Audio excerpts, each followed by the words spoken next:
ever worried that you might be the cool kid? You wear the latest fashions on top of all the trends. Or have you ever worried you were too much in the mainstream? Always so generic, more normal than your friends. Well, we've devised a test to put to rest your fears. There's no need to panic if you lend us your ears.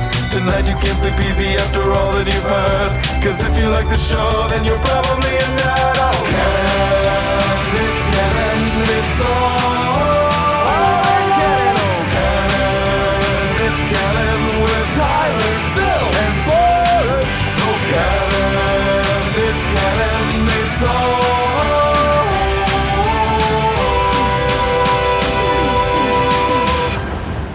in Canon. It's Monday.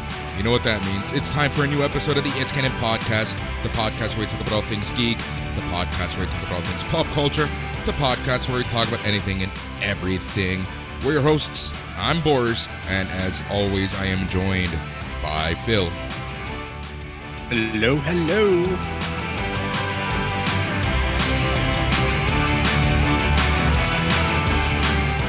That's all you got? That's all I got. Well, happy belated July 4th to all of our American listeners. I'll say that. And yourself. Yep. What a week. It's that time what of a year. Week it's been. Yeah, man. It's summer. Yeah. It's summertime. It is summertime. I like it. I know. It's been crazy couple days. How's everything going? Oh, good, man. I got my second dose yesterday. Yep. There you go. So I guess I'm all vaxxed up. I got the 5G, as the kids say. Yep. But yeah, it feels good to have it out of the way. I'm moving into iced coffee season quite aggressively. I'm now in search of my Keurig makes iced coffee or over ice setting. Yeah. Now, the interesting thing is they say put it in a plastic cup. I found out why today. Why is that? It's because they actually pour it hot, and the instructions are very specific. You put the ice in the cold cup or in the plastic cup, and you brew the pod, and the hot becomes cold, and that reaction will crack glass. Yeah. So it doesn't brew it cold. It brews it hot. It's just brewing a freaking coffee. It made me laugh. I'm like, oh, okay. This is what you got going on. Yeah. That's their So racket. I have to go on the mission for like proper cold brew now. I've given up. I've capitulated. Yeah. It happens, man. I know. Costco's got some good Tonight. ones. Yeah, I'm actually gonna go to Loblaws because they've got the Starbucks, Mhm. and I gotta say I get into that bitter bean kind of thing. Like tonight, I made a Lavazza, the Italian medium coffee pour over, just to give myself a little kick for the show. And holy cow, man! Oof, what a coffee! Yeah. That had bitterness all over. Woo-hoo. For a medium roast, man, I'm telling you, I had it. Yeah, I hear you. I can use a coffee right now. So tired today. So out of it. I know it's a thing, right? Like I go in these phases where it's like coffee becomes life. And then I'm like, I'll take a break from the caffeine, because I do know that when I'm working and whatnot, I can have 2 or 3 coffees. And then if they're cold brews, they have more caffeine than regular coffee. And the problem is that then you start getting the jitters. And then you're like, I got to give this up, man. This is too much. Yeah, no, I hear you. You see, that's never happened to me. I've never had that issue. But, yeah. I've been lucky. Starbucks are only allowed to sell you a certain size of cold brew because it's against provincial regulations to sell you the largest size that they have. Mm-hmm. Because they'll be breaking caffeine laws. That's so fine. it's like I'm picking up one for me and my girlfriend. Yeah, exactly. You So down funny. 2 of those and you can see through time. It's like, whoa, I'm Loki. Exactly. Oh man, what a day. So looking at the news, there's really not much that's happened in the past week. It's actually crazy. Let's see, F9 is still number 1, beat Boss Baby 2 and The Forever Purge. So still top of the Surprise, box surprise. office. Total is 117 million. Worldwide, it's made 500 million. Yeah, it's not going to be until Black Widow hits, and even then, because of that multi-platform launch, I don't know that it's going to actually post numbers that try to knock it. So it's such a bizarre time for movies, as we discussed. Yeah. You've got our country that's doing staged, slow openings. We're not looking at theaters having any realistic plans to have audiences in them for another 2 weeks or so. Yep. So we're taking it nice and slow and cautious, which is fine. I'm glad that these options exist. I know the rumors are that Kevin Feige is a little bit annoyed with Disney over the idea of doing this Disney Plus subscriber release Mhm. thing. But it is what it is. Like, what can you do? You can't just wait for time. Like, time doesn't stand still, right? You got to move on. Yep. And other projects are pending. The outcomes that are revealed in these movies, as we discussed last week with Tyler, we know the shows are going to be just background filler for the movies. You don't have to necessarily watch the shows in order to watch the movies. And I think that there's stuff in this movie that's going to unlock certain traits in other movies that they Yeah. really are excited about. So I don't know how it really ties in a retrospective Black Widow way, but I'm sure it will. Yeah, Right? exactly. Right. Like She's we'll see exactly what's going on there. Um, but it's just interesting. So that's that. But looking at the numbers, like it's actually quite crazy. You know, that, and again, like we talked with Tyler last week, I know that a lot of the states is open again, but still, people are just flocking back to the movies, which is fantastic to see. But, we'll see what happens. Yeah, so one of the big things that I've been kind of looking at, so right now Sony, and it's just one article, and I don't want to get into the article too much, but, it's something that we've talked about a bit, and that's the exclusivity of games. This seems to be a arms race right now, right? Like it's crazy right now. Last week, at some point, late last week, rumors started swirling that Kojima's next game could be an Xbox exclusive. That would be a huge blow to Sony. Well, the rumor is that this was actually a Stadia project. And when Stadia did the move, like we talked about, they got rid of the in-house production. Xbox swooped in and bought the Kojima title, like bought the rights to it. So they want to put it on Xbox Game Pass. And that's the rumor. I don't know what the truth is. But yeah, it's a big snub to Sony.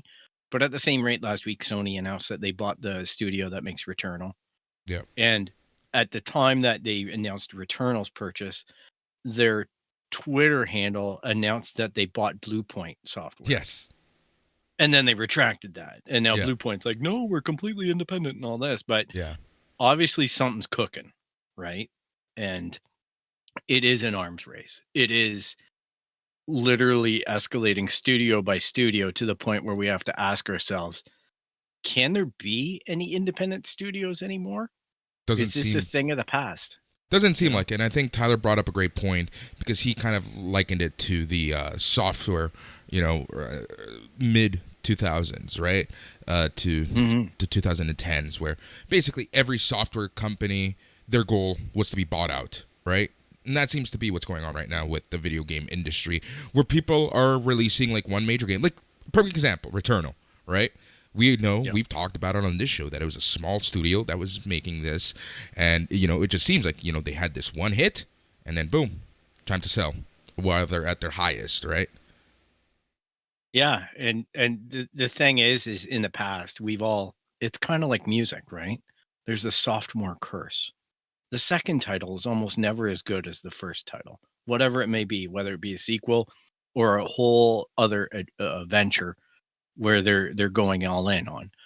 It usually doesn't compete on the same level. So it's a huge gamble by Sony and Xbox and whatnot when they're picking up these indies with the one-hit wonders, Yeah. right? And I'm sure the talent always filters somewhere within the organization. Yeah. But yeah, it's just weird, man. It's just there's so much opportunity in there for things to go sideways, and it'd be like, oh, this is our true colors now. Yeah, we patched up X game and got it out, and people enjoyed it, but we actually have no idea what we're doing when it comes Yeah. to all these other aspects of gaming or game development. Yeah. I don't know. I don't know how to feel about it. At the same time, I'm not a big as a gamer, I'm not a big indie fan. It's great when an indie is good, but by and large, I'm not paying attention to most of them. It's the triple A titles that always grab my wallet first. Mhm. It's only if there's an insane amount of buzz around an indie or availability through Xbox Game Pass or free game of the month on Sony or PlayStation Pro or Stadia Pro is giving it away, that Yeah. type of thing, where I'm like, oh, okay, I'll give this a shot. And then I may enjoy what I find, Mhm. but it's not necessarily what I go out and crave. Yeah. Right. And Exactly. it's interesting to see these big companies buying up the indie studios that develop some of this stuff, even though Returnal, definitely like a triple A or trying to be a triple A title. Just Like because it plays well. it's an indie doesn't mean that it's not AAA. Yeah, it's just hard to know. It doesn't get the same amount of buzz and whatnot. That's all. Yeah. They kind of sneak. They sneak up, right? And they go, oh, well, that's $90. Oh, but it's actually getting good reviews. Oh, and it looks like fun.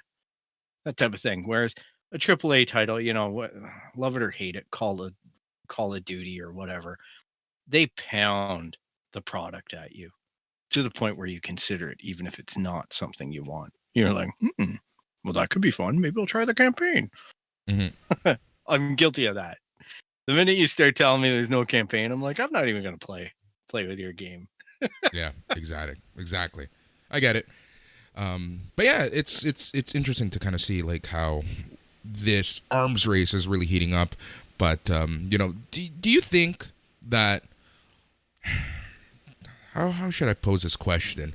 Do you think this can hurt the video game industry by only having exclusives, or do you think that it doesn't matter because enough people own both systems that they'll play whatever? I think that gamers own, by and large, both systems. There's a huge install base, or there's a base that will achieve a big number for install base. You know what I mean? Like, I went Sony first. Oh man, I'm telling you, each week I'm like, do I pick up an Xbox S? Yeah. Just because of its size, its portability, and then it has access to Game Pass and external hard drive. And there's a lot of things that I can mess with Mhm. that system to get the most out of it. And I have a 2K monitor on my desk. So I know that I'm eventually going to join the ranks of having an X or an S as well. Mhm. And I think that that's going to be a huge draw. The more this whole arms race escalates with online gaming and the options, it's going to be impossible. Yeah. But I think it does hurt the industry in terms of the smaller base of people who have to decide one system or the other. And as much as it looks like Xbox is winning the war on that front because they're being progressive with technology, I really think that they're trying to splash out an impression. Yeah.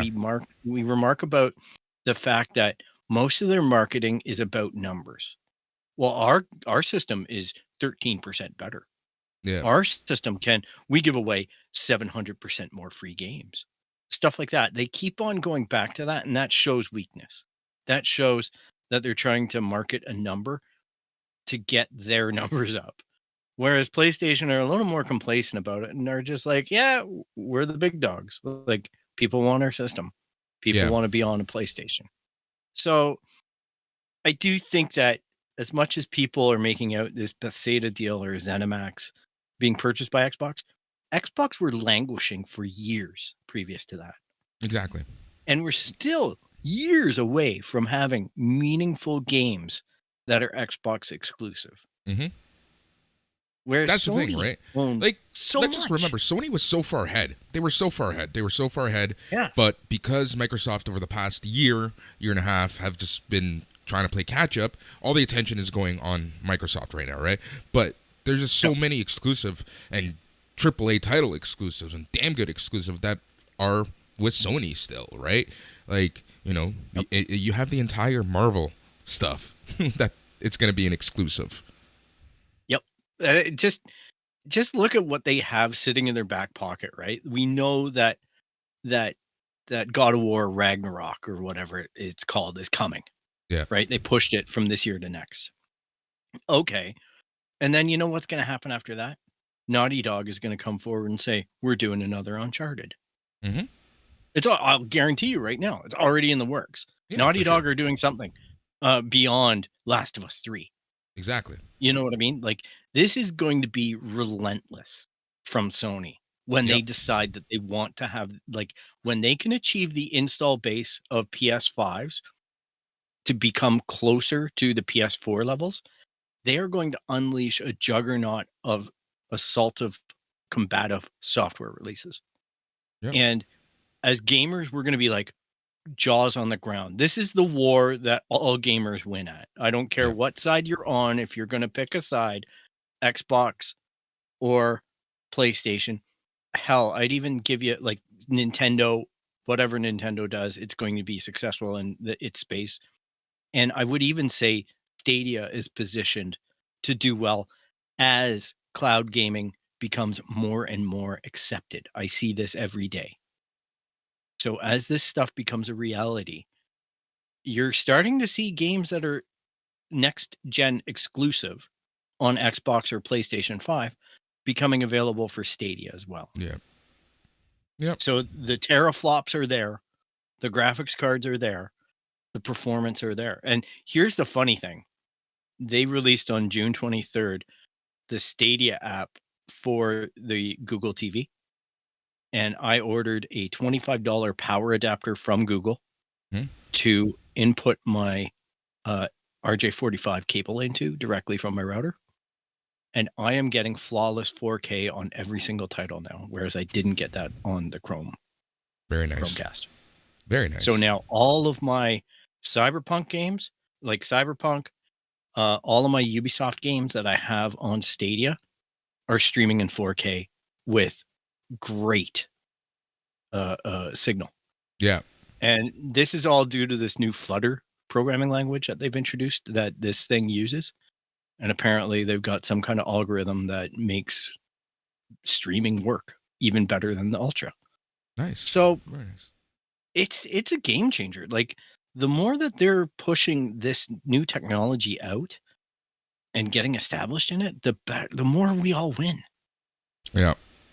Because you can basically have an Xbox controller or a PS5 controller or just a Bluetooth controller, access to the internet, and you can play Destiny 2 for free.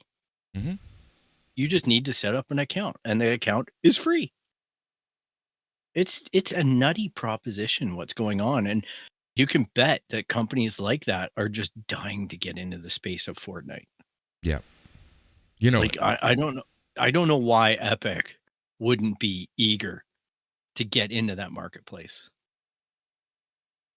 Yeah, that's I'm surprised they're not, right? And like going deep in it, because literally like that's a market, like that's a huge marketplace that like is untapped right now, and because it's so open and so easy to play, anyone can play. You don't need the hardware. You just pick up and go, as we were just talking about. So to me, it's kind of a no-brainer. Yeah, like increasingly, if I'm watching YouTube, for example, and I'm watching people doing unboxing videos, Unbox Therapy is a great channel for me. All right, I watch Lou. He opens up something, he plays it. He gets the smartphone du jour, right? Like the newest Qualcomm chips, the newest everything. And what's he doing for most of his unboxing on the second half? He's playing Call of Duty on a cell phone. Yeah. To show that these things can game. Like, they have graphics processors in them. They have zero lag, wireless.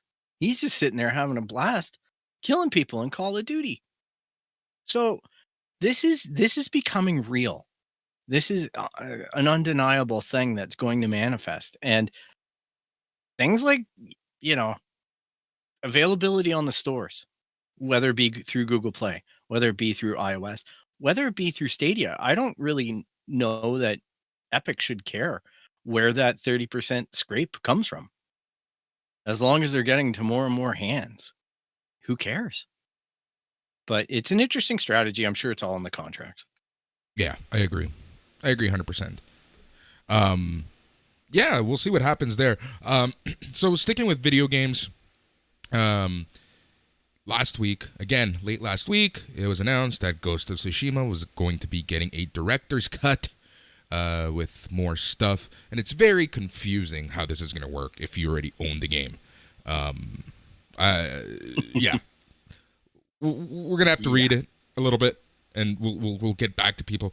But it's like, if you already own it, you can purchase the director's cut for like $25 or something like that. No. You know, so go ahead.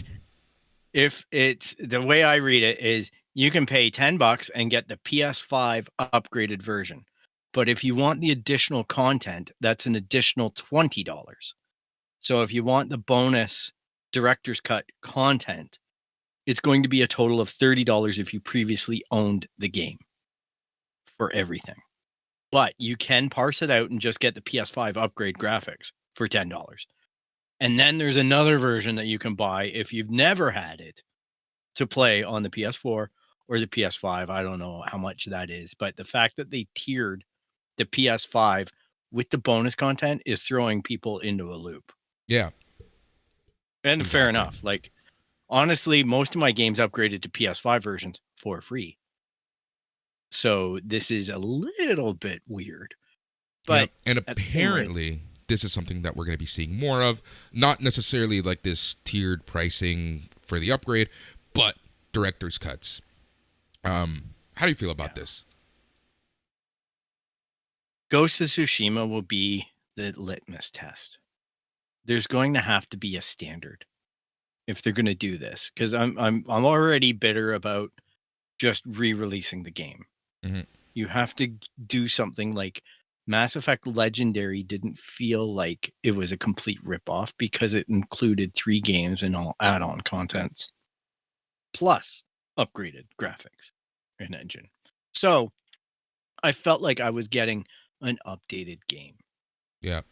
So that was worth the money. But when I see a game that essentially came out, like, let's just say Last of Us Part 2 did something like this, I'd be a little bit bitter about it, because I'd be like, I already spent my $70 on that game. And you knew that this was going to happen. And it depends on the price point. If it's $20 or $30 for the upgrade, maybe, you know, I'd really have to read what's the bonus. And maybe I need to be a little drunk in order to buy it, right? Like, maybe it's more of an impulse purchase. But on the surface, I get a little bit crusty about it, because I'm just having to buy the same title over and over again. I want new content. I want to see the boundaries pushed by creators. Yep. I want to see something new. I want to experience something that maybe I never expected to experience. You know what I mean? Like, Life is Strange. Didn't expect that game. Life is Strange 2 takes place with another character in the same universe, but a completely different angle on it. Yep. Congratulations, Square Enix. You've basically given me a chance at having a whole different experience under the same title. Great. So, you know, I'm going to relate to what it is you made, but I'm also going to be experiencing something new. I like that. So that's kind I just of what find that Last of Us 2 was, right? Like, yeah. It was well, the Last same of Us 2 was a characters. bona fide sequel, and it carried the story forward. Yeah, but and it did I just it mean on in its own general. terms. In general, right? It's the same thing. Like, you know, you played new characters. Yep, exactly. But that's a genuine sequel that's giving me a new experience. Yeah. But when you take the same game and then you tweak a part of it, that's tough, man. That's really tough. It's either you're making the graphics better, or you're giving me a different map mode, You know what I mean? I'm like, do I really need that? Like, that's Yeah. why I say this is going to be the litmus test. I'm Well, going to go in there and look at this extra content and go, well, was that there's also justifiable? like another game was announced with having a director's cut, and that's Death Stranding, the Kojima one. So Yeah. we'll see, kind of like, we'll see what this means. Like, I don't know. It's, to me, it's kind of a farce that the whole director's cut stuff in a video game. Like, I get it, but at the same time, it's just like, how much did you really have to change to the final product? Like, why is it a director's cut?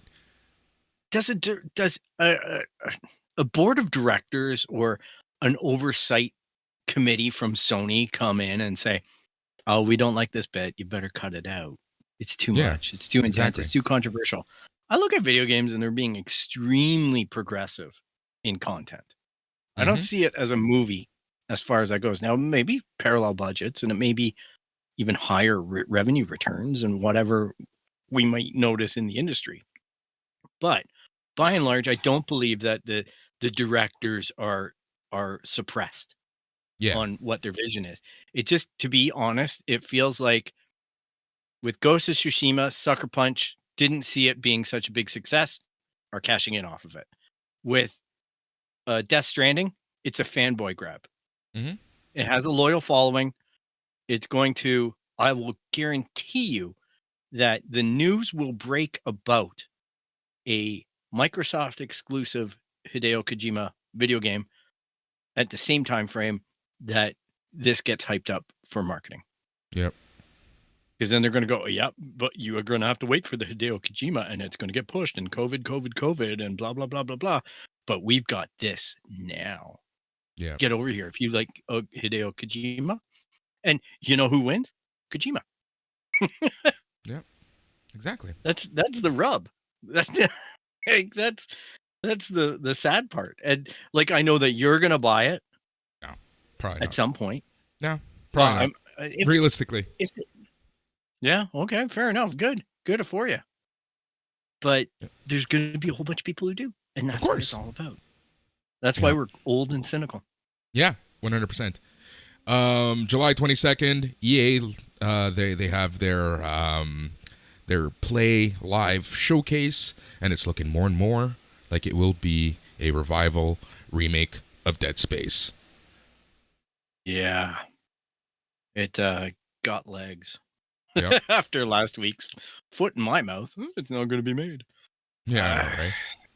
It certainly seems like there's a effort to make a new game that's going to be very similar to Resident Evil, but in space, and a reboot of the franchise, which was inspired by Resident Evil anyway. A complete reboot. So good on them. It's just like I was talking about with, Naughty Dog and the deep hands, the deep pockets that Sony have. When it comes to, we've got this AAA title that we can throw at you. EA's doing the same thing, right? They're just reaching back into the back catalog and saying, what can we revive? All right, we know we have Dragon Age going over here. They're just moving chess pieces now, right? And I'm sure all these projects have been worked on in some form and then tethered to a post for a while they get all the developers to go and finish Battlefield 5 or Battlefield 6 and things like that. That seems to be the dev cycle. It's like, everybody hands off what you're doing. We need FIFA out in October. Yeah, exactly. Yep. So it's like, you are now loot boxes, FIFA. Bitches. Exactly. So, oh my God. Could you imagine if Dead Space is going to have loot boxes? Oh, I fucking hope so. They'd be little coffins. Yeah, oh, God. Oh, Lord. I know, right? Is gonna be... All right. I'll cringe. I'm telling you, my video game past is going to be like, no! Killing me. I know. All right, so that's video games. Let's move on. Some sad news. Just today, it's been announced that Richard Donner, director of films like Superman, starring Christopher Reeve, Lethal Weapon, The Goonies, has died at the age of 91. Yep, sad day. Yep. Sad to hear of his passing. He lived a good life at 91. So I hope that he's resting in peace. And I really want to thank him for his contribution to my childhood. Yeah, Those are some pretty iconic films that he's made. to say the least. It's crazy. So thank you, Richard Donner, and yeah, rest in peace. All right, so just I was scrolling on the interwebs and I saw that Gabriel Luna posted a picture from The Last of Us set in Calgary. So there you go. They're on schedule. They said that they would start in July. Here we go. Yep, a year. Mm-hmm. And you For know a what? year. Then there's post production. So Yep. this thing's not going to be out until like what, 2023? We'll see. It depends, right? Like, are they filming just one season or are they filming both seasons right now, all at once? Good question. I'm assuming. then, I guess- I'm assuming if they have them for a year, they're going to be doing both, just so that they can film everything they need, especially Pedro Pascal, right? Like we know what's going to happen with his character, and you know that they're going to probably want to film flashbacks and stuff like that, right? But I'm assuming that they would be filming both seasons at once. Yeah, and I guess you can get a post crew up and going depending on your shooting schedule and your ordering and whatnot for the episodes. You might be able to get a season 1 into post while you're filming a season 2 type thing. Exactly. That's kind of what I was thinking. Yeah. It's all about the logistics at that point and the reshoots, right? Yeah. Whenever you get your dailies back and you look at stuff and you go, this is not going to cut what we thought it would. It doesn't have the chops. Yeah. But I'm not an industry professional. This is just stuff that I've been able to glean off of what I've been able to learn about filmmaking. Exactly. And, you know, I just assume that these are logistic challenges, but I've seen production companies do it. So you look at Lord of the Rings and things like that. They've been able to manage this kind of stuff. So, well, Lord of the Rings, the prequel series that they're making, apparently they don't even know, like the actors don't even know when their contracts are up. They're just filming, and that budget is going to be insane. That's the Amazon money, man. Yeah, I know. I will say this. I watched The Tomorrow War this week. And holy crap, did Amazon ever spend some money on that movie? Like, I was genuinely taken with how much special effects and how much action there was. And it's Chris Pratt. Like, I'm just like, it was a competently acted, very predictable, nothing special movie, but it scratched that alien itch for me. Yeah. And it was way action driven. Like sometimes I get into these Netflix kind of movies and it has a couple hits. It has a couple scenes where you can go, money was spent there. But they pull off of that pretty quickly. This was nonstop action for the whole thing. There was a couple cringe moments near the end, big time. But they told a story, right? They made choices. Right. Have you bothered to watch it? No, not yet. I was planning to on Friday, and then the weekend just happened. But I'm off all week, so I probably will have some time to I watch definitely that. recommend you check it out. Like if you're a sci-fi fan, because there is that annoying time stuff that pretty impossible to escape. But I thought overall, like it tended to be something it wasn't. And that's what I really appreciated about it. It actually, there's a point at which you can identify the relationship between the two characters in the time space, like where you can say, oh, that's this person in the future. And they just went for it right there. They didn't try to build suspense around it. They just came out and just said it and acknowledged it. I'm like, great. Thank you for actually thinking that the audience has a brain. Yeah. And that this wasn't going to be something that you were going to, oh, surprise, this is this person. You know what I mean? It was just like, oh, okay. You're letting me know now. and you're Yeah. just grounding that relationship into this timeline. So kudos to you guys. So I like that. I gotta say, that's what I liked about it. There were certain things that they did that were very lazy Yeah. as far as story, but it's what you do. It reminds me of Armageddon. Oh God. Okay. You know what I mean? Like there's certain things that just fit the narrative that they're like, well, this can happen in this world. And you're like, all right, but the bigger movie, the feeling you got off of it was, hey, that wasn't bad. There's a lot of action in that. Things Yeah. blew up. World saved. Yay. Love it. Yeah, some crazy cancellation news. Not too surprised, considering that it was based off of a one-off book, and that is HBO has officially canceled Lovecraft Country. Look, that thing started out great. We all talked about it. We all fell in love with it. It had a great few story episodes, but it also meandered in that season badly. It languished on certain episodes. Yeah. It lost me week after week. I just became more and more like, I went from I must watch this to we're going to talk about it, so I'll check it out. Mhm. You know what I mean? And that was weird for me because it was a time when we're all at home consuming media, and that just lost its steam. So I'm surprised it took them this long to make the announcement, but I'm glad that if they're not going to be all in on it, then just get out now. Yeah. That's what it comes down to. That's exactly it, because like they would have to extend the story right at this point, and you know this doesn't surprise me at all. It is what it is.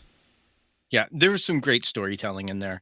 There was a lot of people who stood out as accomplished actors, actresses, and whatnot. So I wish them all the best in whatever projects that they find here on out. And I'm glad that the show existed. Mhm. But I just don't want to see it become. Remember Heroes? Yeah. Remember the first season of Heroes, and you're How like, amazing it was. this And then show is literally awesome. after that, every episode just got worse and worse and worse. Yeah, and they then blamed it on the writer's strike. yeah. And then when they brought The it show back, just- it was even worse and worse and worse. And that's now the litmus test for any show that I think about, where I'm like even when they canceled Jupiter's Legacy, I'm like, maybe it's not bad. I enjoyed the first season, but if you're not gonna be all in on it, then Netflix are really good at ripping the Band-Aid off. Yeah. Fuck it, we're done. Fucking He's love got another movie. Yep. So Yeah. there's that. All right. So let's talk Lego. Let's talk Star Wars, and let's talk ship Yeah. names. You can take this one, Phil. All right. So last week we had LegoCon, the first Lego convention. And according to Lego, it was the best thing since sliced bread. Now, it was we knew all the sets anyway. Like anybody who's dialed into the Lego community, the leaks have been going on for months. So there was no surprises. But the one that did stand out was the fact that Boba Fett's ship, Slave One, has now been renamed, apparently by Disney, to be Boba Fett's spaceship. Because let's just face it, they don't want it to be called Slave One to kids or anybody. They just want to make that name go away for a product place. Yep. And here's the thing, everybody's making a flap about it online, and people are defending it and attacking it. It's Sony's prerogative to do whatever. It's still the Slave One in canon. All right. The next thing is that they've been renaming it Boba Fett spaceship for a while now, and Yeah. no one's made this much noise. Yep. There's Topps trading cards that say Boba Fett spaceship. There's like this. I don't know how long back. Like if it was like obviously other Lego sets still say Slave One. I've got 2 of them. in my product assortment that came boxed as Slave One. So it wasn't a problem 2 years ago for Lego to be using that name. But I do know that there's probably been the last 2 or 3 years, but Disney are just trying to gentrify things. That's the word. Make things less offensive. Not that Slave One is offensive, but I guess there's a connotation with the slave name. Yeah, exactly. So, I think it's a lot about nothing. I do too. it's always going to be Slave One to me. If you tell me that Han didn't shoot first, that changes the whole aspect of the movie for me. That changes Han's motivation in the series. Everything about it changes for me if that's the version I know. Exactly. So I don't like that change. But if Slave One is called Boba Fett's spaceship, if I don't call it Slave One because I forget what Slave One is, I'm going to say that's Boba Fett's spaceship. Exactly. That's exactly it, man. It's just funny, right? But Tamara Morrison came out and he said the Boba Fett show is going to be way more aggressive. Yeah.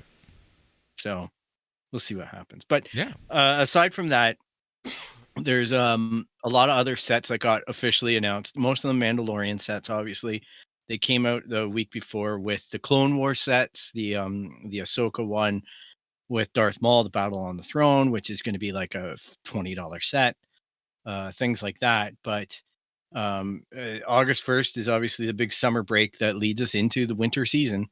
And we've got the Bad Batch set coming out. We've got this Boba Fett spaceship, which looks great because there's both the Mandalorian minifig in it and Boba Fett repainted to be the new Mandalorian style Boba Fett. And we've got the new troop transport. We've got the new, what I really am kind of excited to get is the big Star Destroyer thing. Yeah, I enjoy that. I saw that one. That one looks amazing. Yeah, it's pricey. It's going to be $210 Canadian. It's not for the faint of heart. But as far as the looks of that thing, the Imperial light cruiser, 1,336 pieces. That's awesome. With 5 Lego minifigures. I like Star Destroyers. Mandalorian, Cara Dune, Fennec Shand, Moff Gideon, Dark Trooper, and Grogu. Interesting that Cara Dune's a part of it. Well, yeah, there's some flap about that. But it's undeniable her role in that final episode. As well, the Dark Trooper, there's only one of them in there. That's the Lego fig to get. Yeah. That's got a lot of excitement around it. So, exciting times. And then I shared with you tonight the Lego pronouncement that the set is going to be soon available, if not already. Seinfeld. Yep. $109.99 Canadian. So they're encouraging people to reenact their favorite Seinfeld moments with the Lego set. Yep. It's that that's one I would get. Won't get, but would get. Yeah, it might be the first. Oh, there is, like, along with all this stuff, there was a whole bunch of Marvel stuff that was announced. Yeah. And the one that stood out to me was Bro Thor. Yeah. This, because it's the scene from Endgame with him and Taika Waititi's character. The guy who's like, she's making fun of me again. Yeah, they're playing video games and in this den of stench. And I gotta say, for a $30 Lego set, take my money now. It's going to be the little diorama vignette where I'm like, oh man, that's kind of me. Yeah, exactly. He's making fun of me. So I like that. I like the Seinfeld one. It might be the first one that I buy of these show kind of ones. I know I threatened Friends, but then I got a little bit weird about it, and they came out with another Friends set. I know, I saw that. It's very weird. They came out with the double hallway, like the 2 apartments. Yep. And I'm like, really? And it's like $150. It's expensive too. Yeah, that's crazy. Like, Lego are really smart right now in terms of at least my pocketbook for the upcoming season. This season was a huge miss for me. but next wave is going to be like, I'm going to be hurting financially. Yeah, seems like it. All right, so last thing we're gonna talk about some of the stuff that we watched. So we tread lightly on spoilers. So if you don't want to be spoiled with anything, you can stop listening now. But again, like I said, we don't go too spoilery. So there's two shows that I really want to talk about. One of them, Loki. The other is Bad Batch. Where do you want to start? Mm-hmm. Let's start with Bad Batch, because there's something that I want to tell you, and it saved the series for me because I was starting to really wane off of it. Same. Thank God for Cad Bane. What a brilliant piece of writing to bring him back from the Clone Wars. And there's a well of cross-pollination happening with the Dave Filoni verse. Exactly. Because we got these clones in tanks. We got this almost Snoke reference in one of those tanks. We've got a Boba Fett link to Fennec Shan and to Cad Bane. There is just so much potential in Star Wars right now. And it will be interesting to see how they cross the energy on this.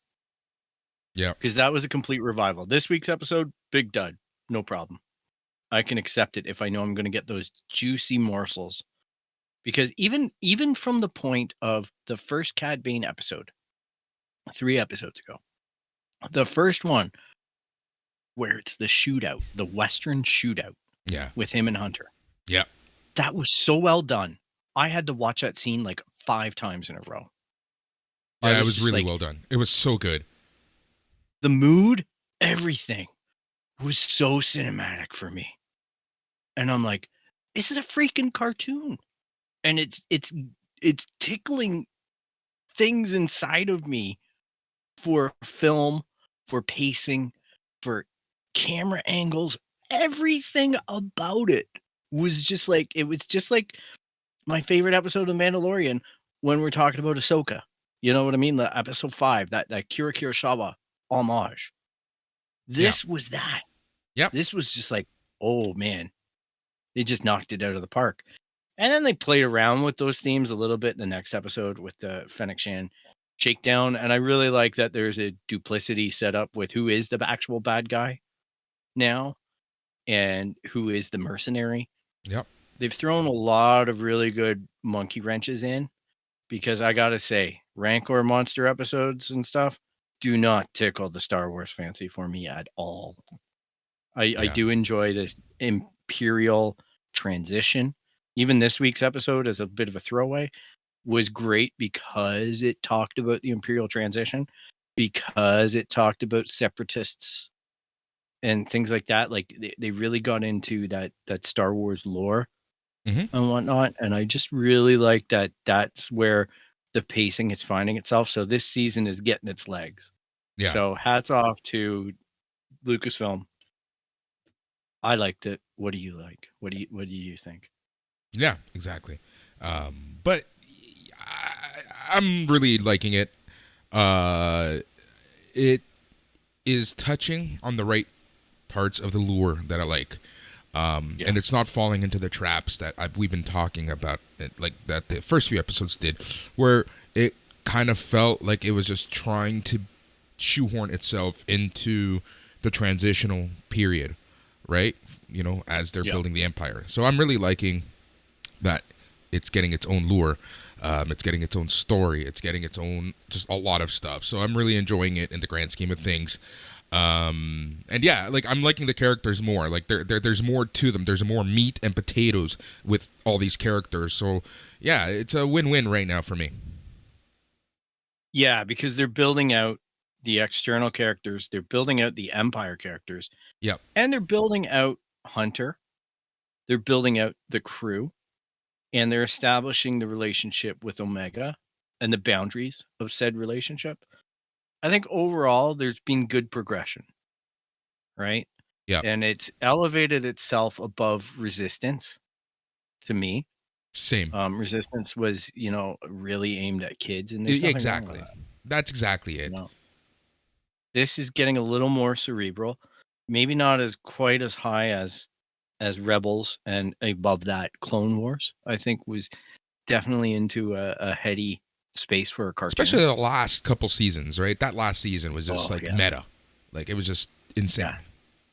The last season was insane, and some of the earlier ones were insane, like the whole Yeah. Mortis. Yes. When I go back to those episodes, I am constantly shocked at how much of heavy storytelling there is going on in that space, Yep. and with underdeveloped characters. Like if they would have known that Snips gets to be who she is, it would have changed everything. Yeah. But it Exactly. is part of the progression, right? It's part of the Yeah. journey. So Yep. kudos to them. I Exactly. every time I think Lucasfilm kind of hits a wall, man, oh man, do they ever come out with a Hail Mary except for I know. Rise of It's crazy. Skywalker? That's why, like, just, just Jesus, take the wheel. I let them do what they want, and I'm just going to sit and enjoy it because I know that eventually it'll all work out. That's one thing I've learned about, like, at least the TV division of Lucasfilm. Yeah, the TV division, big time. Yeah. The movies, we need some work. Yeah, we need some work. We need some polish there. But yeah, we'll see what happens there. All right, so last thing we're going to talk about before we go for the day is Loki. Holy shit, is this show good? Wow, I gotta say, episode 3, I know everybody dumped on it. Yeah. I know people were like, this is the slowest episode, filler. I enjoyed episode 3 more than I have episode 1 or 2, because I felt like we're finally getting character development. We're finally getting into the heads of these people instead of just trying to splash a flash around Yeah. and trying to zing people into walking away happy. This was a great episode for me for character development. And then it springed right into episode 4, which went full on insane. Full on. Like, yeah, I walked away last Wednesday and I was just like, holy shit, you just won the internet. Like, Yeah. I watched it Wednesday night and I saw stuff all day, trying not to spoil it on Twitter. And all they did was build it up. And I'm like, oh, this is a dangerous headspace to go into this episode. Dangerous headspace. And I got to say, everything hit where I needed it to hit. Yep. So, Yep. who next episode? This, like, soon. What the hell, man? I know. And you were right. You told me stick around for the post credits. I had to tell all my friends, hey, there's post credits. Yeah. Got to stick around. Yep. And what the hell was that? I know, dude. Dude, I don't even know. I don't even know where we're gonna go. I can't even theorize on where this heads. Like The best way to put it is welcome to the multiverse, right? Like this is now the multiverse. Like this is what you're gonna get. This is where all comic book, movies, shows, whatever they're going towards. We got a little bit in the Arrowverse, but we're really seeing it now here in the MCU with Flashpoint. DCEU is going to really hit the multiverse. This is going to be the biggest trope. And it's ways that you can change things up and fix things, right? That's the beauty of the multiverse. And it's ways that you can express the different characters and the different groups of appeal of those characters. Exactly. And whatnot. And you can start testing the waters as far as what is successful and what is not. Yep. Right? So maybe alligator Loki is a thing. Exactly. I don't know. Now we don't know who's who as well, because Richard Grant showed up in that post-credit scene and it wasn't who everybody thought he was going to be. Yep. I am convinced. Okay. I am convinced that we are eventually going to see Beta Ray Bill in this show. I don't know why. Okay. I just feel like we're going to see Beta Ray Bill. All right. I just know that we can't, because of what happened in WandaVision, no one knows what the heck is going on.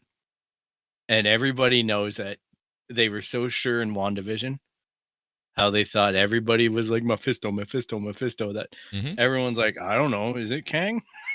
Like, who's called the shots here? I We know, don't right? know anymore. Like, No, everything we don't. got That's messed up, man. yeah. I kind of like that though, right? Like, Yeah, this is a great place to be. yeah. This is where I wanted to be. This is where I was worried Loki was not going, Yes. is actually having a suspenseful build in a 6-episode series instead of what WandaVision and Falcon and the Winter Soldier did. Still competent shows, still a great story. I'm not dumping on them, but man, were they predictable. Yes. Like, we nailed down Falcon and Winter Soldier accidentally on a Yeah. summary about how it was going to end, and we're like, what do we say? So, and we're just two idiots on the internet. So I just don't. I'm really happy about the developments in Loki. Now, it always had the potential to be this good, but it never. I was so worried about it. I know. Trust me. I know. They pulled me in such a direction, and they actually, yeah, it's good. Definitely go out and watch it, everyone. It's doing so good right now. I'm really liking it. But yeah, so we'll see exactly where it's going. Episode number 5, oh my god, I can't speak. Penultimate episode. Yeah, I cannot speak right now. And here's the funny thing: do they reveal the bad guy in this one? Probably, like, because that would follow the pattern. Exactly. And then we'll complain for the 6th episode. I know. It's gonna be funny. We'll see what happens. But yeah, so that's that. Phil, do your thing. All right. If you want to track us down on the internet, you can find us at www.itscanonpodcast. You can look us up on Instagram, Twitter, and Facebook at It's Canon Podcast. You can email us at show@itscanonpodcast.com. And you can subscribe to us really anywhere you find podcasts. You're going to find the It's Canon Podcast. And be sure to subscribe to our channels and leave a rate and review on whichever platform allows it. So thank you so much for taking the time to tune in this week. We really do appreciate it. Yep. Thank you so much for listening, for subscribing, for leaving reviews, whatever you do. We appreciate you for doing it. So, yeah, I think this is summer. I love summer, especially this summer. It just feels good. Wait till your 14 days are up, Phil. You're going to feel fantastic. Having said that, I've had a cough for about 17 days, so go figure. But it is the It's Canon Podcast, the podcast where we talk about everything geek, the podcast where we talk about everything in pop culture, the podcast where we talk about anything and everything, because as the show title says, it is all in canon. He's Phil. I'm Boris. Goodbye.